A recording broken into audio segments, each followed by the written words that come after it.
I need space, Simone.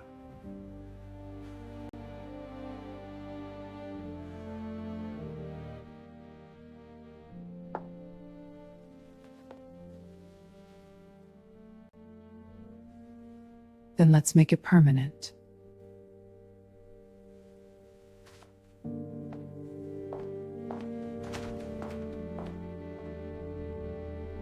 I had already signed my name before he finished his sentence.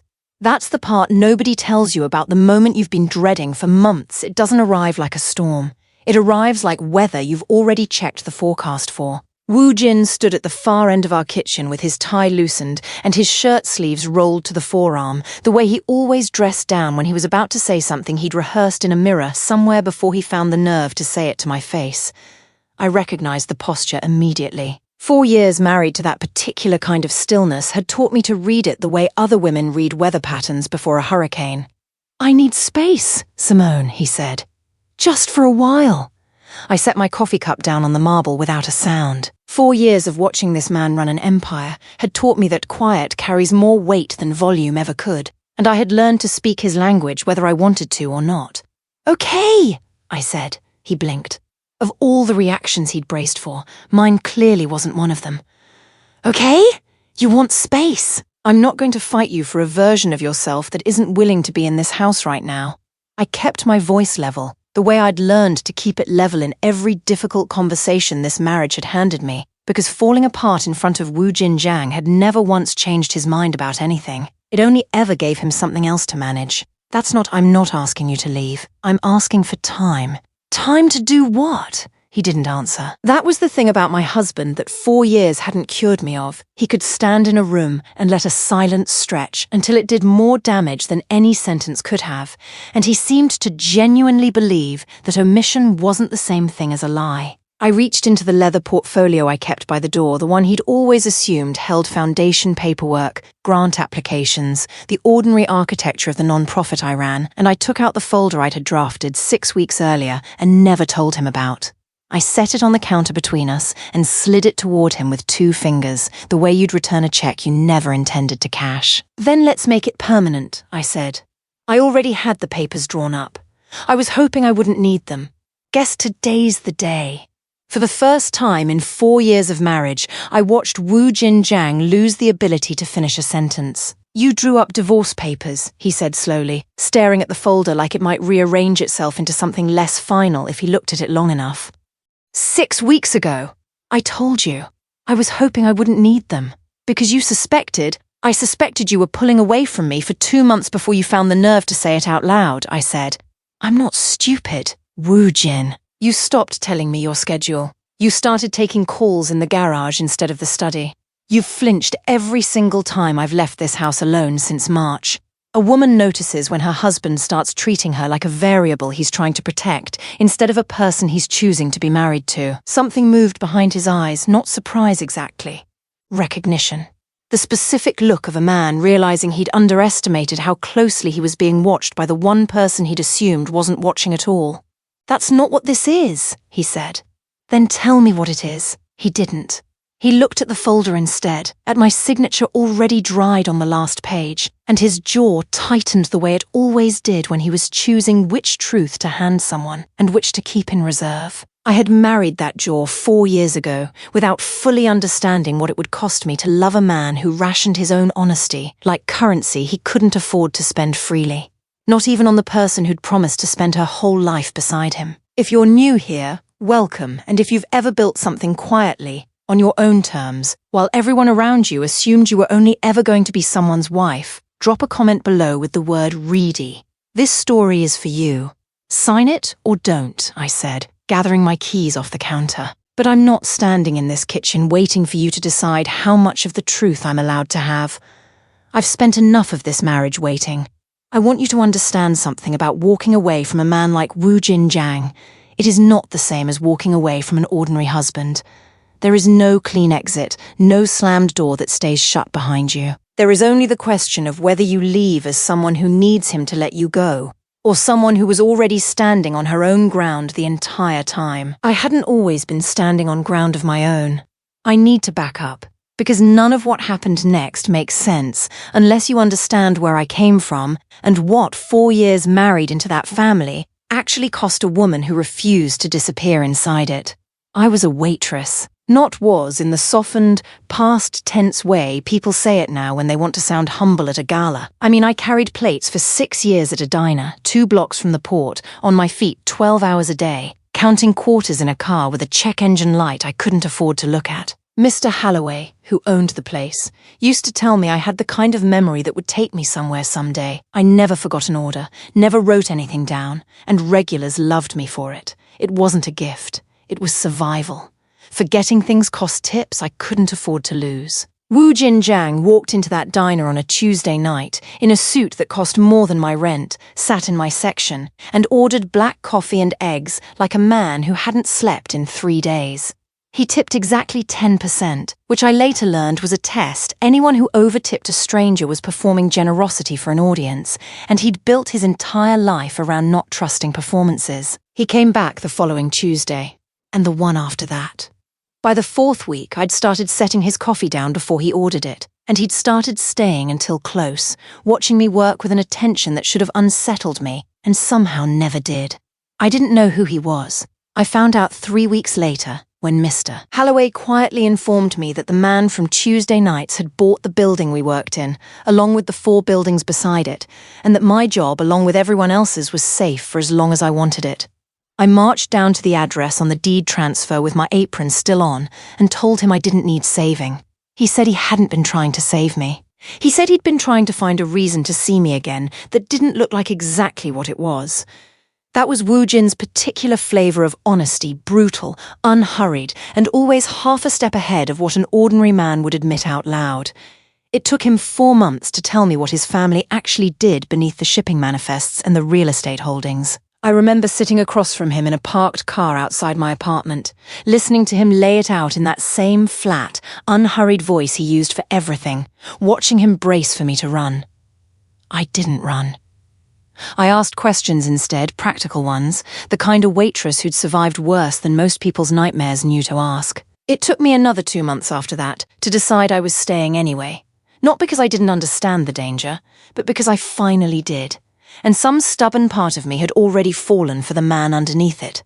We married in a ceremony with 200 guests and a security detail dressed as groomsmen. His mother, Madame So-ryong Jang, wore black to my wedding not out of disrespect. I understood later, but because black was the only color she trusted not to lie to a room full of people who mattered, and she found me alone at the edge of the reception, champagne untouched in her hand, and told me in perfect, unbothered English that she gave us 18 months. Most women who marry into this family last that long before they understand what they've actually agreed to, she said. After that, they either learn to survive it, or they leave with what dignity is still available to them. And if I do neither? I asked. She studied me for a long moment, the kind of assessment I imagine she'd given every rival who'd ever sat across a negotiating table from her. Then you will be the first, she said, and walked away before I could decide whether that had been an insult or the closest thing to respect she was capable of offering a woman she hadn't chosen for her son. That was 3.5 years ago. I outlasted her prediction by 2, though I'd be lying if I said there weren't nights in the first year where 18 months felt generous. There was a specific kind of loneliness in those early days that nobody warns you about, not the danger, which I'd braced for, but the silence. Woo-jin would come home from meetings I wasn't allowed to ask about, sit across from me at dinner, and answer every question I had about his day, with some careful, sanded-down version of the truth that told me nothing, and asked me to pretend it told me everything. I remember calling my mother during that first year, sitting in a closet so he wouldn't hear me, telling her I'd married a man I loved, and a silence I wasn't sure I could survive. She told me something I never forgot, that some men mistake protecting a woman for managing her, and the only way to find out which one you'd married was to stop accepting the silence and start asking for the truth loudly enough that ignoring the question became more work than answering it. I'd spent 3 years building the table instead of asking louder. I told myself it was independence. Looking back, some of it was also avoidance, building a life he couldn't touch instead of demanding access to the one we were supposed to be building together. I built something in the years since that nobody in that family expected from me. I started the table, a foundation for hospitality workers, the people who carry the plates and mop the floors and clock out at 2 a.m. with their feet ruined and their bank accounts empty. Emergency grants for workers whose hours got cut without warning. Legal aid for wage theft claims, restaurant owners counted on nobody having the money to fight. Culinary scholarships for line cooks who'd never been told they were allowed to want more than a shift schedule. I built it quietly, without his money, without his name attached anywhere on the letterhead. Funded by grants I wrote myself at our kitchen island at midnight while he handled business in another wing of the house that I never asked about and he never offered to explain. Yolanda used to tease me about it, back when the table was still 2 folding tables and a borrowed printer in the back room of a church that let us use the space for free on Sundays. "You're building an empire to compete with an empire," she said once, only half joking, watching me draft a grant proposal at 11 at night with Woo-jin's name nowhere in the document. "You know that, right?" "I'm not competing with anything," I told her. "I just refuse to be the only thing in that house I didn't build myself."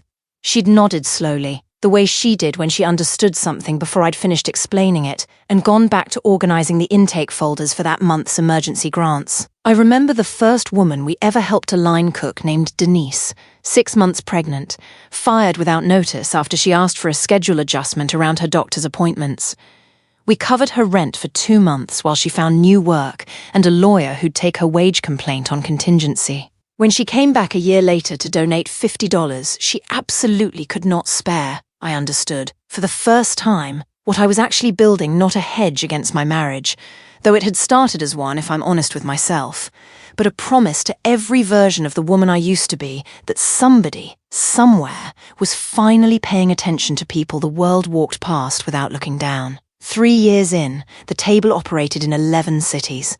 I had a staff of 40. I had my own board, my own lawyers, and my own security consultant, a retired federal agent named Priya, who ran background checks on donors as a matter of routine, and who, without my ever explicitly asking her to, had quietly built out a protection protocol around me that had nothing to do with my husband's name or his money.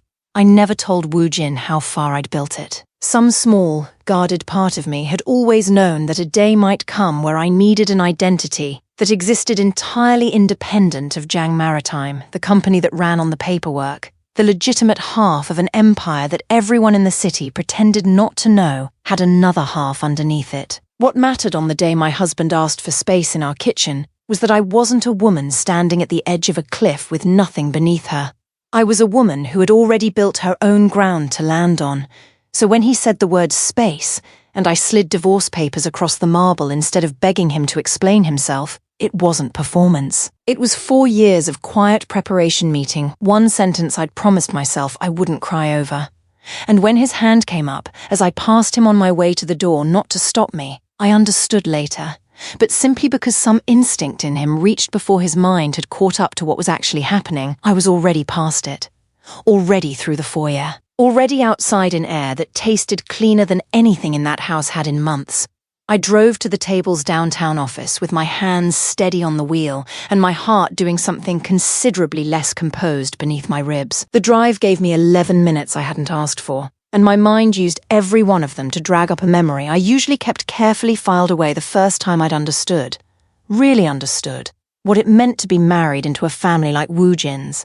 It was our 2nd year. A man named Colston, a business associate of Woo-jin's father, had come to the house for dinner, and somewhere between the appetizer and the entree he'd made a comment about my background that he clearly intended as a compliment, and that landed instead like a hand around my throat, something about how refreshing it was that Woo-jin had reached down for someone like me instead of marrying up the way the rest of the family expected.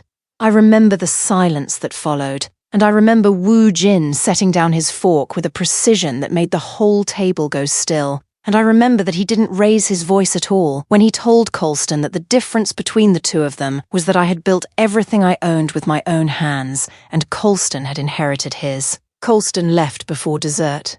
Nobody in that family ever spoke his name in front of me again, and 8 months later I heard, second-hand, that his shipping contracts with Jang Maritime had quietly dried up entirely. I hadn't thought about that dinner in over a year, but sitting at a red light 3 blocks from my office with divorce papers on the passenger seat, I understood something about it I hadn't let myself see before. Woo-jin had never once, in 4 years, let anyone make me feel small in front of him. He had, however, let plenty of things stay unsaid, and I was only now starting to understand that those were two entirely different failures, and I had spent the whole morning punishing him for the wrong one. Priya met me at the elevator before I'd even called her, which told me she'd already heard something was moving before I had the words to explain it myself. "You look like a woman who just detonated something," she said. "I think I just got free," I said. "I'm still deciding if that's the same thing." She studied my face the way she studied everything for threat first, emotion second. Walk me through it. I did, start to finish, including the part where I'd had the papers drafted 6 weeks earlier and never told a soul, not even Yolanda. Priya listened without interrupting, which was its own kind of mercy. And when I finished, she was quiet for a moment longer than felt comfortable.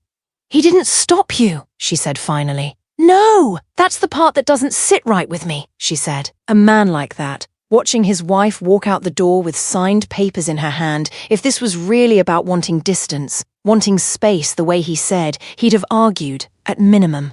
Men like Woo-jin don't go quiet when they're losing something they want to keep. They escalate, or they collapse. He did neither. He just watched you leave. I hadn't thought about it that way. And the moment she said it, something cold slid down the back of my neck that had nothing to do with the marriage and everything to do with the particular flavor of dread I'd learned to recognize over 4 years of loving a man who lived 2 lives at once. "You think something's wrong," I said. "I think a man who's been flinching every time his wife leaves the house alone since March isn't asking for space because he's falling out of love with her," Priya said. "I think he's asking for space because he's trying to get you out of a blast radius he hasn't told you about." I want to be honest with you. Watching this back now, some part of me wanted to dismiss that theory immediately, because believing it meant reopening a door I had just spent considerable effort closing. But 4 years married into that family had trained a specific instinct into me too, and it agreed with Priya before my pride caught up to it. "Pull everything you have on Jang Maritime's shipping conflicts over the last 3 months, I said. "And get me a list of anyone who's approached the table's donor base asking questions about my schedule." Priya's expression didn't change, but something in her posture sharpened. "You think someone's been circling you specifically?" "I think my husband just handed me a divorce he clearly didn't want to give me," I said. "And I want to know exactly what he was protecting before I decide whether I still believe in the marriage he just let me walk out of." It took Priya less than 20 minutes to bring the picture into focus, which told me she'd already been quietly assembling pieces of it before I'd even asked.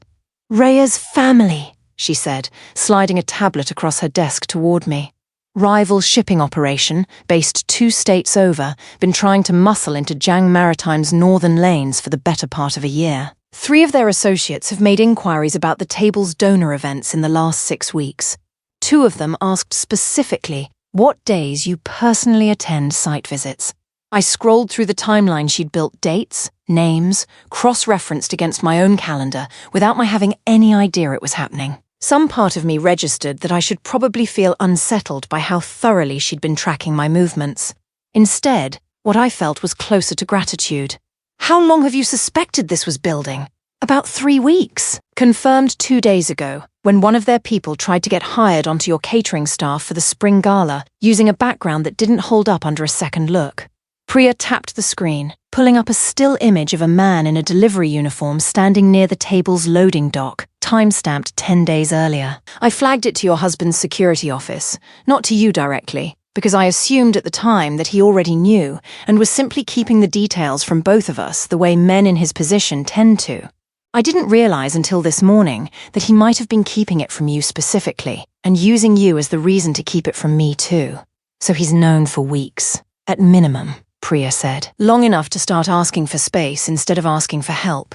If you've ever had to choose between the comfortable version of a story and the true one, comment your city below. I want to know how many of us have had to make that exact call." 2 floors above Jang Maritime's shipping operations, in an office his mother had once called too honest to be useful in this business, Woo-jin sat with the folder I'd left on the counter, now closed on his desk, unsigned on his side, and listened to Theo Banks, his driver for 11 years, the man who'd taught him to parallel park a stolen car at 19 and had never once been late to a single pickup. Since explain, in a voice that kept breaking in the middle of words, exactly how badly he had failed him.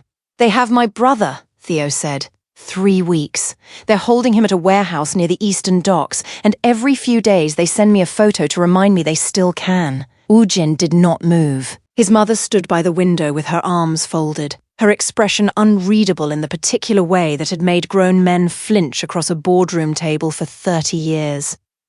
The Reyes family wants the northern shipping lanes, Theo continued. They said if I didn't feed them information, your schedule, Simone's schedule, security rotations, they'd start sending pieces of my brother instead of photographs. I gave them small things at first, things I told myself didn't matter. And then, 2 months ago, they asked for something that mattered. What? Woo-jin said. Not a question, an instruction. The way it always was when he needed a fact delivered without cushioning. They asked for a way to get close to Simone without going through your security, Theo said. I told them the only way anyone gets near her without tripping every alarm in this family is if you push her away yourself. If the marriage looks like it's ending. If she starts moving through the city like an ordinary woman instead of your wife. The room went very still. You told the Reyes family, Woo-jin said slowly, to convince me to ask my wife for space. I didn't tell you to do anything, Theo said, his voice cracking entirely now. I just mentioned, weeks ago, that you'd seemed distracted. Distant. I didn't think it would work this fast. I swear to you, I never wanted this to touch her. I just wanted my brother back before they hurt him. Madame Jang spoke for the first time since Theo had entered the room, her voice quiet in a way that carried further than shouting would have. You should have come to my son the moment they approached you. 11 years of loyalty, and you let a threat sit against this family for 3 weeks before you said a single word. I was trying to fix it myself. Nobody fixes men like the Reyes family alone, she said. That is precisely why families like ours exist in the first place, so that no one person has to carry a threat like that by themselves. Woo-jin stood.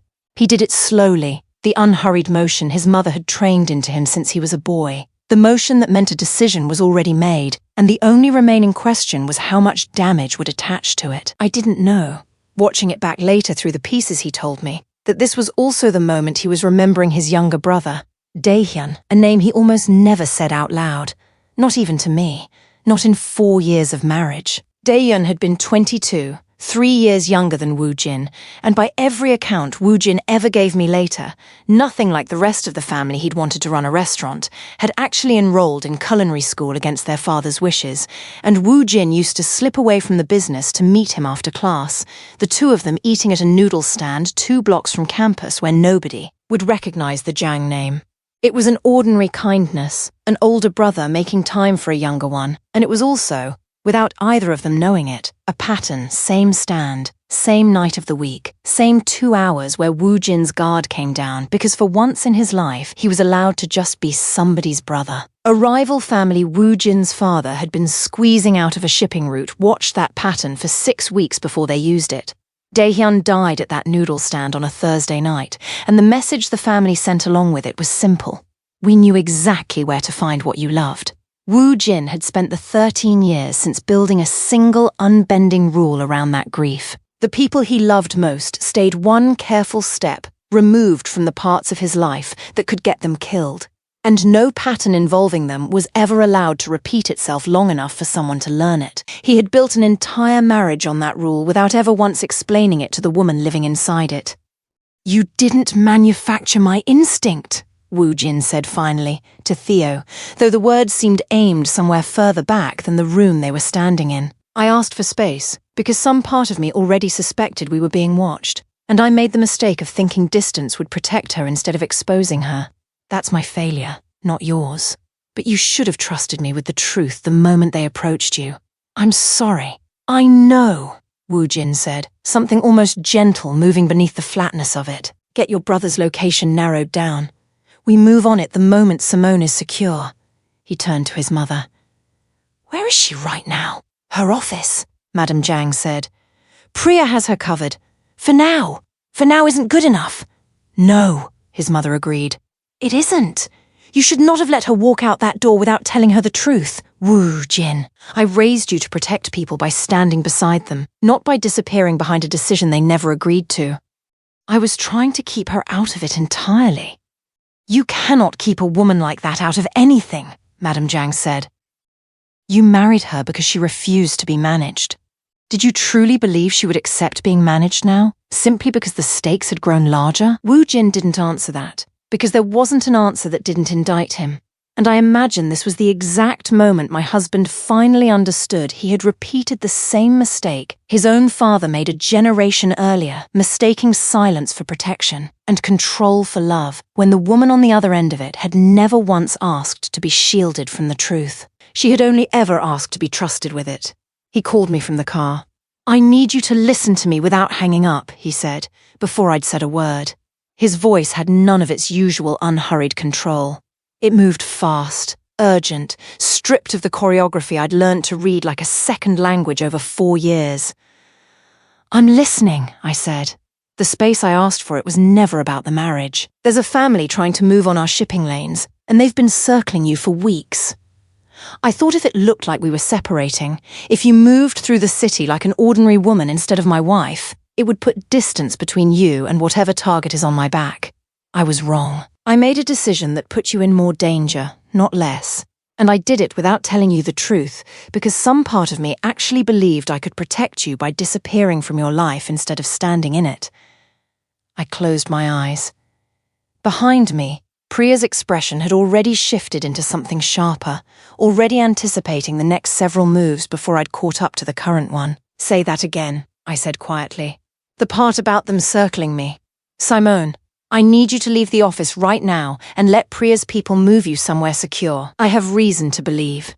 The rest of his sentence dissolved into the sound of glass breaking 2 floors below me, followed by the distinct, unmistakable cadence of a building's alarm system tripping into full alert. If you've ever had the exact moment you thought you understood a situation get ripped out from under you by something faster and colder, comment the word Untouchable below. I want to know if you'd have stayed on that phone or moved first. I moved first. Priya was already up, already reaching for the sidearm she kept in a locked drawer beneath her desk, already speaking into a radio I hadn't known she was wearing. Lockdown protocol, all floors. Get Simone to the safe room, now. Not without knowing what's happening down there, I said. Simone, 40 people work in this building, I said, already moving toward the door despite every instinct in Priya's body language screaming at me to do the opposite. I am not locking myself in a safe room while my staff is downstairs during a break-in. Show me the cameras. I'll go to the safe room the second I know they're clear, not before. Priya's jaw tightened in a way that told me she recognized the argument as one she wasn't going to win, and to her credit, she didn't waste time trying. Fine. My way, not yours. You stay behind me. You do exactly what I say, the second I say it, and the moment I tell you to move, you move without arguing.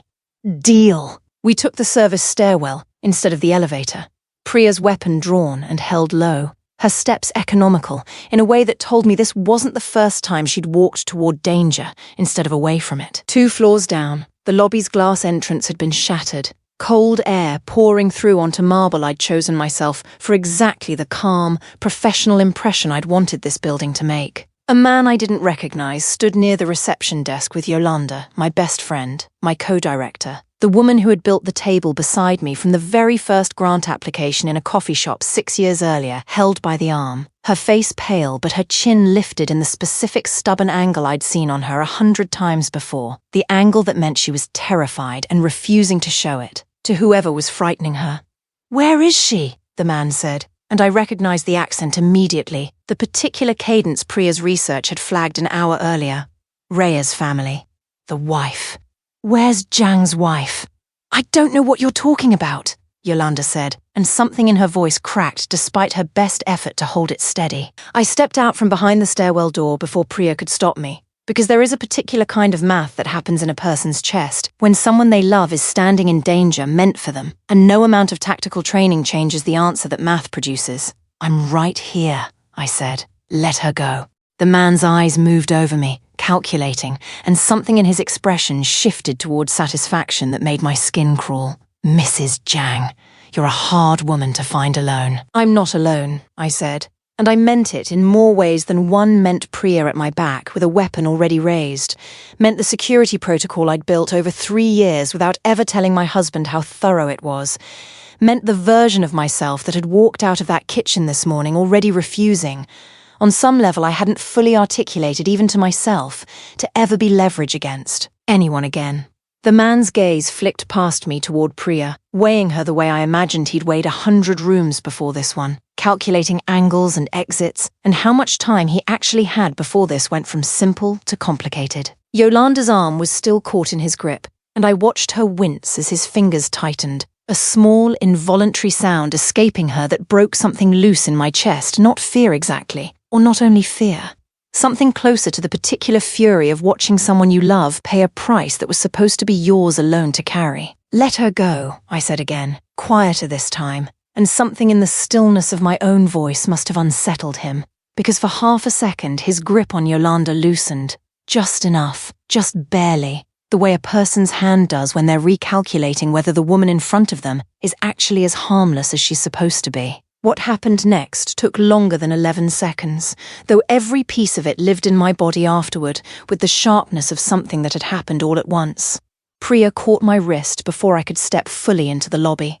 "No," she said quietly, not loudly, not dramatically. Just one word delivered with enough authority to stop the version of me that wanted to trade my safety for Yolanda's before I had even understood the board.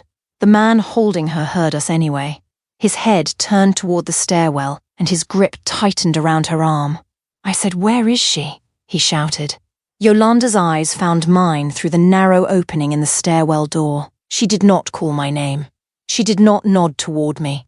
She did something far more useful. She looked down, once, at the red emergency button beneath the reception desk. Then she looked back at me. That was the moment I understood the difference between being brave and being prepared.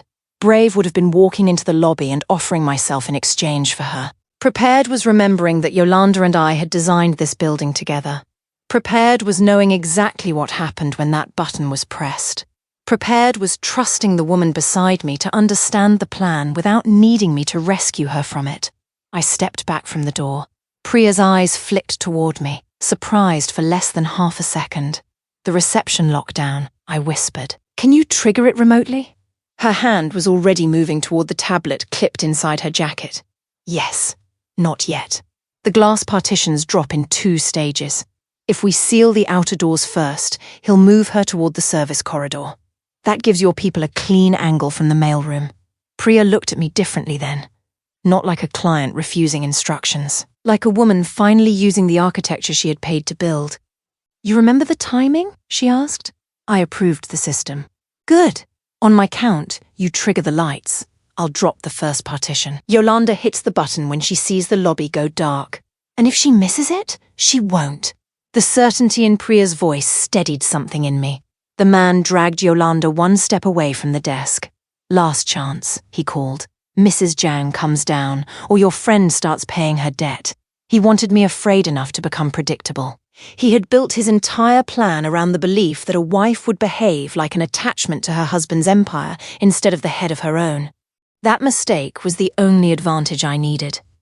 Priya raised 3 fingers. 3, 2, 1. I pulled the emergency lighting switch inside the stairwell. The lobby dropped into darkness. A steel and glass partition slammed down behind the intruder, sealing the shattered entrance and cutting off his retreat. Yolanda drove her elbow backward and dropped at the exact moment Priya's second partition began descending between the reception area and the central corridor. The man reached for her, but the edge of the partition struck the floor between them with a violent metallic crack. He was trapped on one side. Yolanda was on the other. The mailroom door opened, and 2 of Priya's security officers moved in with weapons raised. The man spun toward them, hand disappearing beneath his jacket. "Don't," Priya shouted. He did.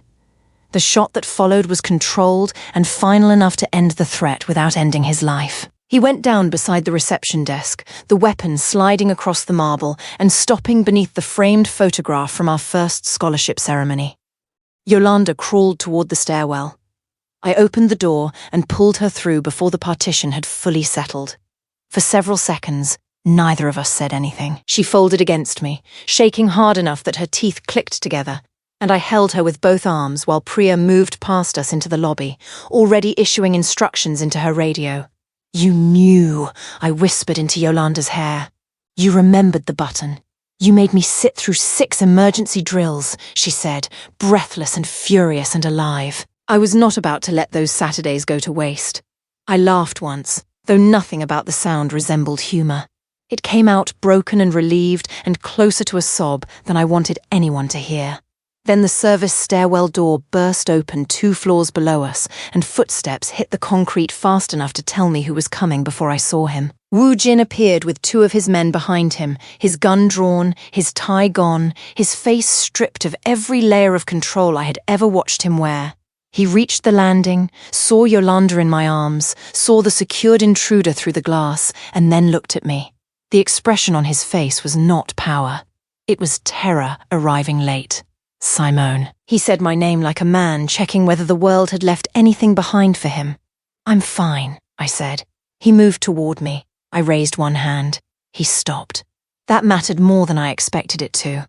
4 years earlier, he would have crossed the distance because fear made him believe love gave him the right.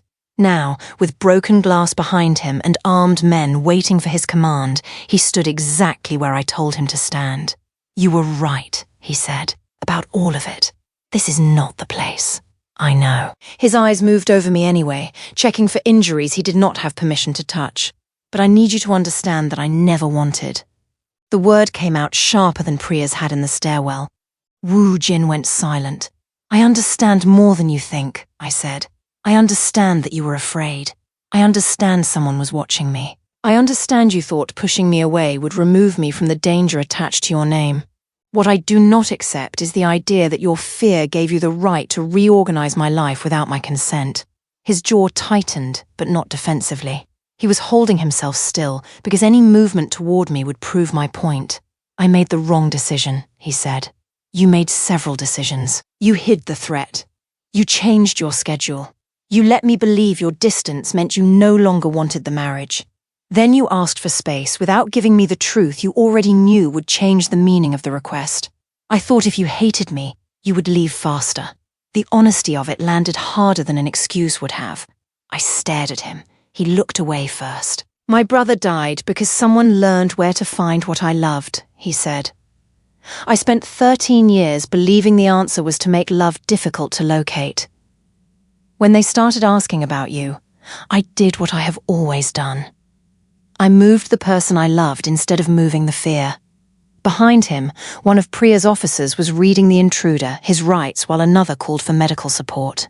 Yolanda sat against the stairwell wall with a blanket around her shoulders. The building alarm still pulsed through the air in measured intervals, each tone reminding me that 40 people had been placed in danger by a decision made in a house none of them had ever entered. I am sorry, Woo-jin said. I know that does not repair it. No, I said. It doesn't. He looked back at me. There are moments when a marriage ends loudly, an affair exposed in public, a door slammed, a suitcase dragged across a floor. Ours ended in the quiet between his apology and my refusal to turn it into absolution. He had finally told me the truth. It was simply too late for the truth to restore what the silence had destroyed. I'm going to finish securing my staff, I said. You need to handle the Reyes family and Theo's brother. After that, all communication between us goes through my attorney. His face changed, though barely. A small collapse behind the eyes. The kind of pain a man like Woo-jin had trained every muscle in his body not to reveal. Simone, you asked for space, I said. I am giving it to you. The difference is that mine has a boundary. The divorce papers will be filed in the morning. He took one breath that did not seem to reach the bottom of his lungs. Is there anything I can do? Yes, I said. Do not make me fight you for my exit. He stood there for a long moment, surrounded by the empire he had brought into my lobby and the woman who had survived it without waiting for him. Then he nodded. You won't have to, he said. That was the last promise he made to me as my husband. He kept it. The next morning, I sat across from my attorney in a conference room at the table while the city moved beneath us like nothing had changed. Priya had slept on the couch outside my office. Yolanda had gone home with her sister after refusing the hospital twice and accepting it the third time because I threatened to personally carry her there. Every employee had been contacted, every family reassured, every floor swept twice for devices and vulnerabilities we had not known existed the day before. On the table between my attorney and me sat the same leather folder I had slid toward Woo-jin in our kitchen. His signature was on the last page.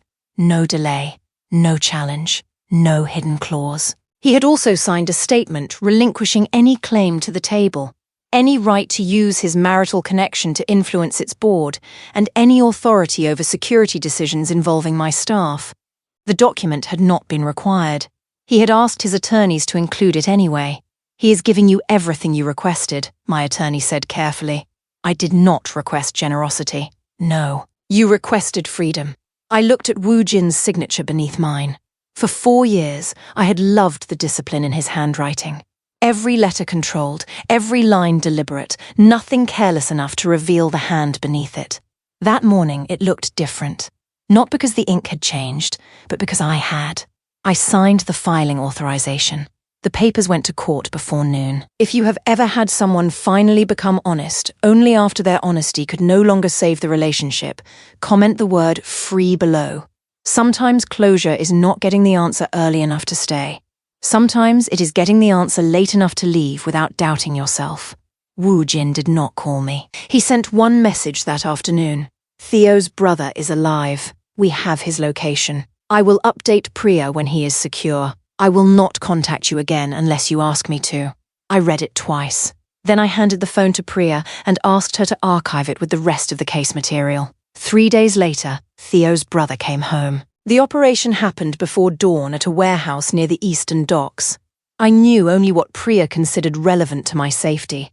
The hostage was recovered alive. 2 Reyes associates were arrested.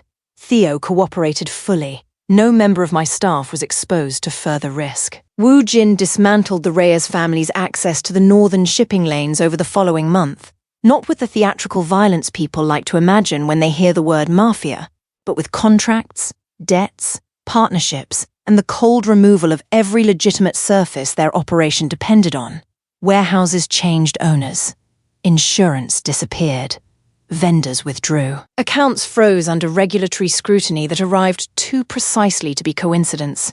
He starved their empire without turning my city into a battlefield. That did not make him my husband again. It made him a man finally solving the danger instead of managing the woman attached to it. Theo kept his life, but not his position. Woo-jin paid for his brother's medical care and placed both men under protection until the Reyes retaliation risk passed. Then Theo resigned from the Jang organization and entered a relocation program arranged through contacts I never asked to know. Before he left, he sent me a letter through Priya. Mrs. Jang, I am sorry that my fear became part of the lie your husband told you. He made his own choice, but I gave that choice a direction. You did not deserve any of it. My brother is alive because your security team held the Reyes man long enough for us to confirm the warehouse. I will spend the rest of my life remembering that the woman we were told would be the easiest point of pressure was the only person in this mess who built a system strong enough to protect everyone around her. I did not answer. Forgiveness is not always correspondence. Sometimes it is simply deciding you will not carry someone else's failure into the next room. The divorce became final 4 months later. Woo-jin attended the hearing by video from another state because the Reyes cleanup had drawn federal attention toward Jang Maritime's operations, and his attorneys believed it was safer for everyone if he did not make a public appearance beside me. The judge asked the standard questions in a voice worn smooth by hundreds of marriages ending before ours. Was the marriage irretrievably broken? Yes, I said. Had I entered the agreement freely? Yes. Did I understand that once the decree was entered, the rights and obligations attached to the marriage would end? Yes.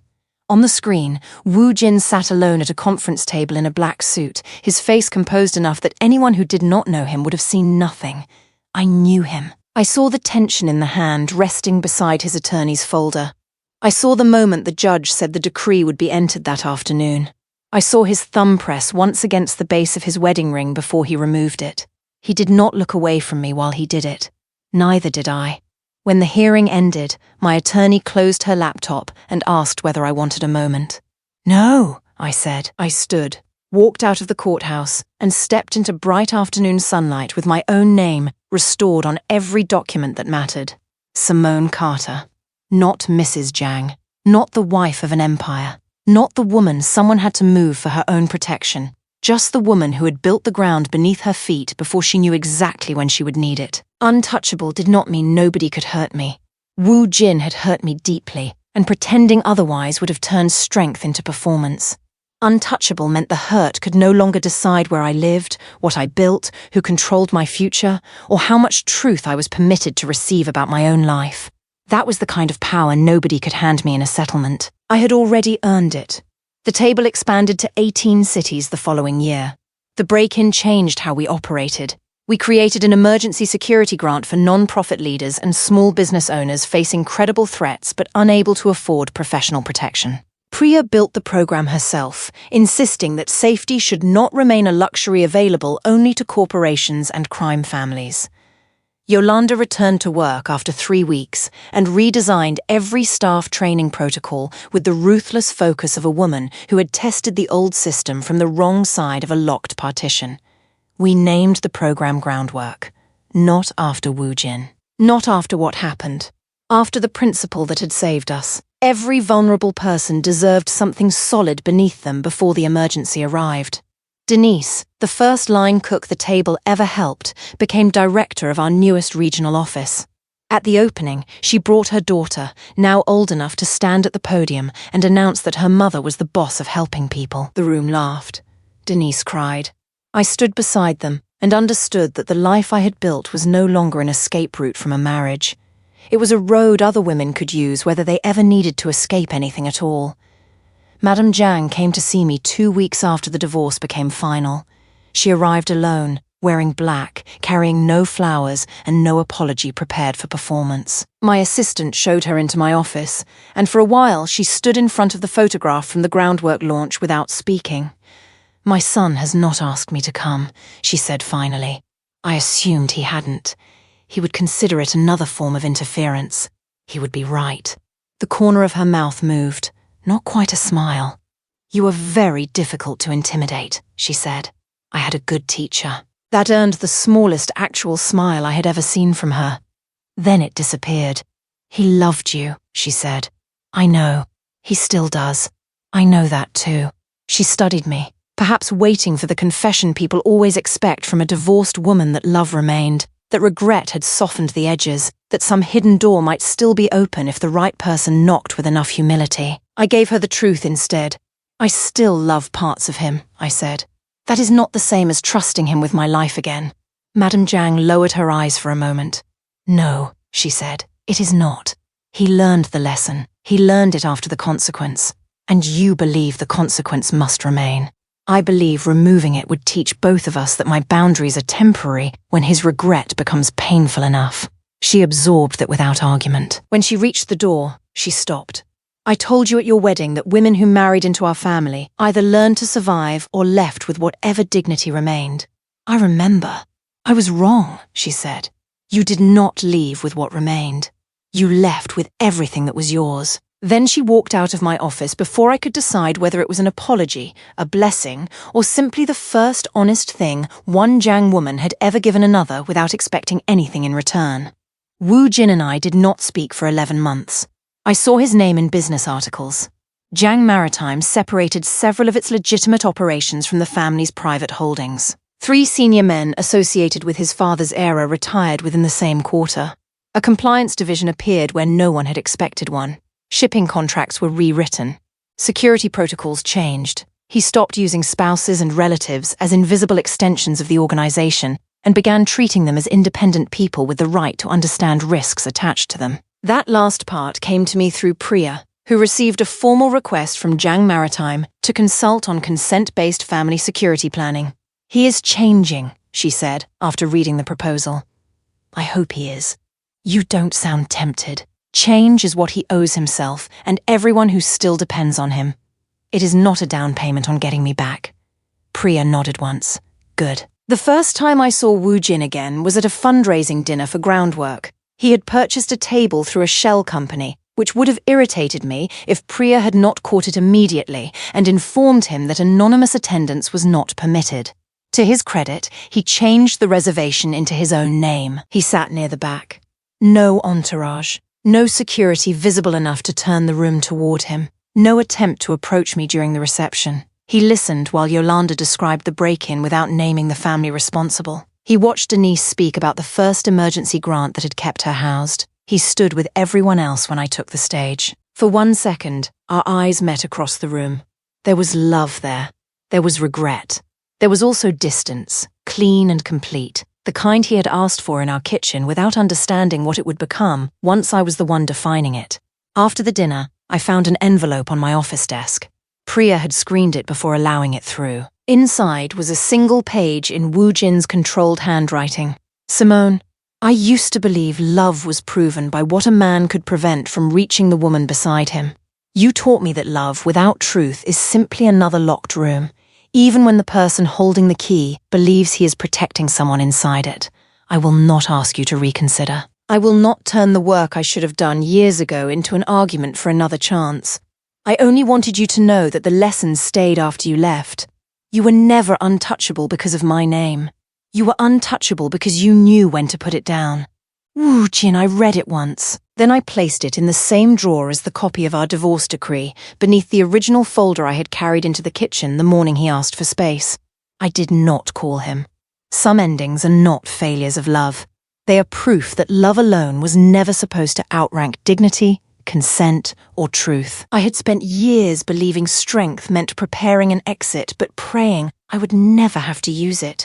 I know better now. Strength was not the folder. It was not the signature. It was not the security team, the foundation, the bank account, or the name waiting for me on the other side of the courthouse doors. Strength was believing myself the first time I recognized that the marriage had made me wait too long for truths that belonged to me. Strength was refusing to let his explanation become permission. Strength was walking away while love still existed and understanding that leaving did not make the love false. It made the boundary real. People still ask whether I regret it. They ask because Woo-jin changed, because he never remarried, because he funded groundwork every year without requesting recognition, because he kept the promise not to interfere with my life, because regret looks romantic from a distance, especially when it belongs to a powerful man who finally understands what he lost. My answer is always the same. I do not regret leaving. I regret that honesty arrived only after I had already needed divorce papers to force it into the room. There is a difference. The woman I was when Woo-jin first walked into that diner would have mistaken his protection for proof that she had finally become valuable enough to save. The woman I became understood that I had been valuable before he saw me, while I loved him, and after I left him. His recognition had never created my worth. His empire had never secured it. His regret could not restore what his secrecy had cost. I had built the table because people like me deserved someone paying attention before a crisis turned their whole life into an emergency. In the end, I learned to offer myself the same thing. Attention. Truth. A way out built before I needed it. Woo-jin asked me for space. I handed him divorce papers. And when I walked away, I did not become untouchable because nobody could reach me. I became untouchable because nobody, not even the man I loved, would ever again be allowed to decide my life in a room where I had not been invited to speak. If this story moved you, hit subscribe and tell me in the comments. Would you have accepted his explanation, or would you have walked away too?